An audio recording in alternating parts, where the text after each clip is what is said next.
On poursuit avec un texte cette fois de Tessie, 18 ans, de Sorel Tracy, hein, qui, ma foi, est très, très bien tourné. On est presque dans la poésie en prose.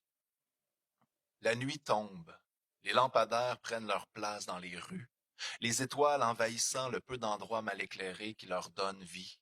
Les gens rentrent chez eux, laissant de côté pour certains leur travail.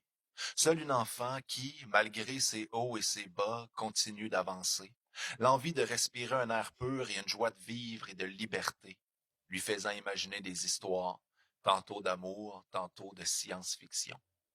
L'enfant délaisse pourtant chaque nuit son crayon pour se perdre dans les étoiles et lui font oublier tout, faisant rêvasser sur ce qu'elle aimerait être. Tantôt en amour, tantôt célibataire, tantôt faire le tour du monde, tantôt vivre dans son monde imaginaire.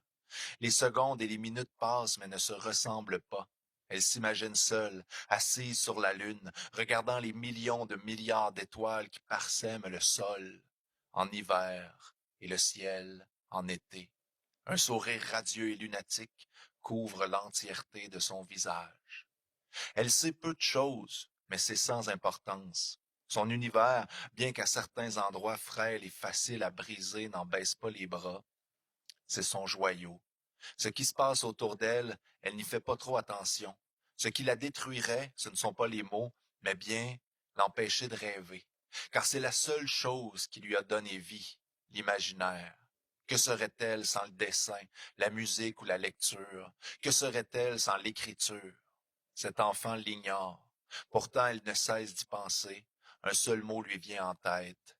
Rien. Rien hormis le vide. La jeune enfant sort de sa rêverie et se dirige vers son lit pour dormir, rêver d'un monde connu d'elle seule, son jardin secret. Elle sait que sans les arts, il ne reste qu'un être vide, sans goût et sans couleur, un simple squelette d'épouvante. La peur de perdre goût à la vie colorée ne l'effraie pas. Elle sait que malgré l'oubli de son soi enfant, la plus grosse tristesse qui arrive à l'âge adulte, c'est d'oublier la liberté et la joie de vivre. Mais le pire, c'est surtout de perdre l'amour pour soi, pour les autres, et l'amour de soi et des autres.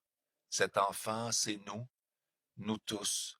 Gardons notre cœur d'enfant malgré les épreuves du temps, et n'oublions jamais de rêver et d'imaginer.